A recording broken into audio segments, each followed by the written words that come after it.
Well, we hope you are hungry this morning. The Taste and Brew of Kalamazoo kicked off last night. It will satisfy the taste buds of 30,000 people before the weekend is over. One of those hungry people, our own Alex Jokich. And Alex, you're making all of us hungry this morning.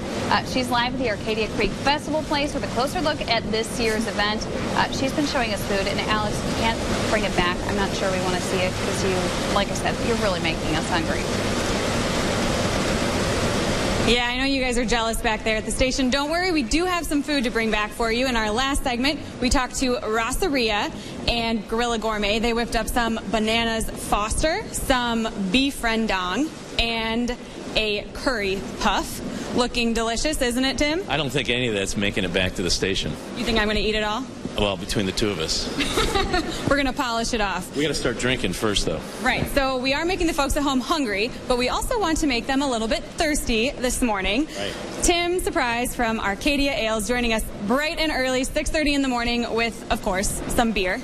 Can't drink all day if you don't start in the morning, so let's start with Arcadia Whitson. Okay. And I thought I'd bring some glassware that we could take a peek at, because different beers typically are enjoyed better by different glassware. So if you take, for example, our spring and summer wheat beer, Whitson. One of my favorites. Yeah, this is called a wheat beer or a Weiss beer glass, and it's typically shaped in this bulb format so you can get a nice rich head on the beer. Now, I confessed to you during our commercial break that I thought you just picked and chose, I guess, which people would get which glasses, and I was always jealous when other people got the cool glasses and I was stuck with the plain one. Well, but these glasses have a purpose. Sometimes they do, if the bar or the restaurant is thoughtful to consider the type of glass for the beer. So that's a Weiss or a wheat beer glass. This one would be more appropriate for, say, for example, our flagship Arcadia IPA. Okay. They call it a British Nonic, or a 20-ounce bubble pint. And this is one that you'll see quite typically in a lot of bars for IPAs, pale ales, brown ales, etc. Very common for those kinds of beers.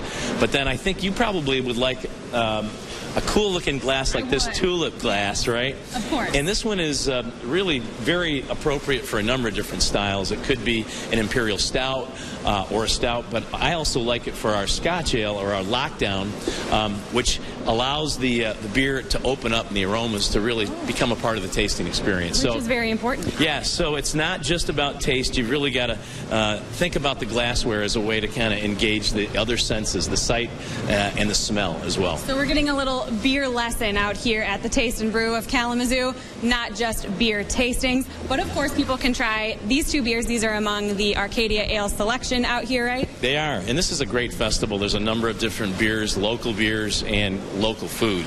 And we've been a part of this for, I think, 17 years now. So it's a great community event and one that people shouldn't miss. And obviously one that draws the vendors back as well as the crowds of about 30,000 people.